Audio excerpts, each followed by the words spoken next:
أنعمت عليهم غير المغضوب عليهم ولا الضالين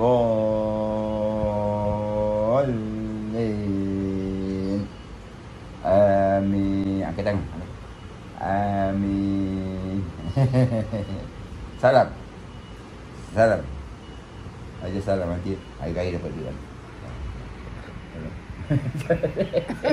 Salam mulut ganga. Ada pandai lah. 2 hari tak jumpa tau. 2 hari tau. 2 days. Asal? Ha? Ada apa? Dia tenung atuk dia macam nak makan. Ha. Dah 2 hari tak jumpa. Ya. Dia senyum ya.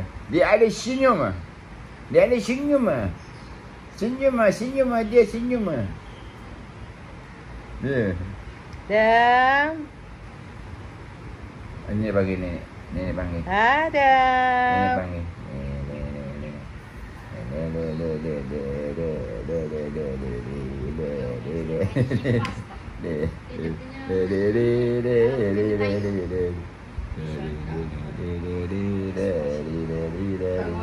Adam. Dia tengok aunty dia. Adam. Adam macam mana say milk? Milk. Adam say milk.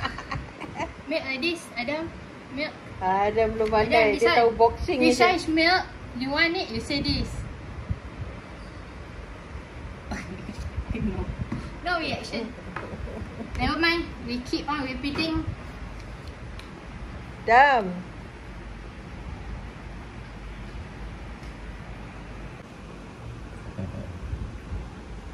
Senyum lah. Manis lah senyum dia. Senyum manis lah. Senyum dia manis lah. Dia kesian ni 1 April nak kena sekolah. Second hari raya. Adam, nak masuk sekolah ya Adam?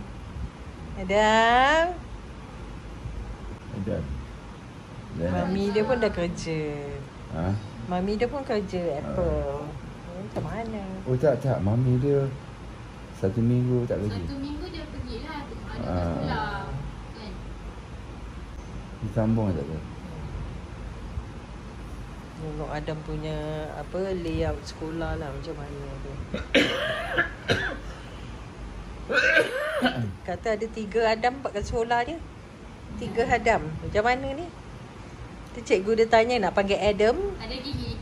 Tak, ni ada benda ni. Sekali kata mak dia tak Adam. Nofail lah. Adam Nofail. Ada kan? Adam Nofail. Adam kan dia panggil Adam. Kita kalau tak kerja panggil Adam kan. Ni baba dia marah. Tak boleh Adam. Mesti panggil Adam. Adam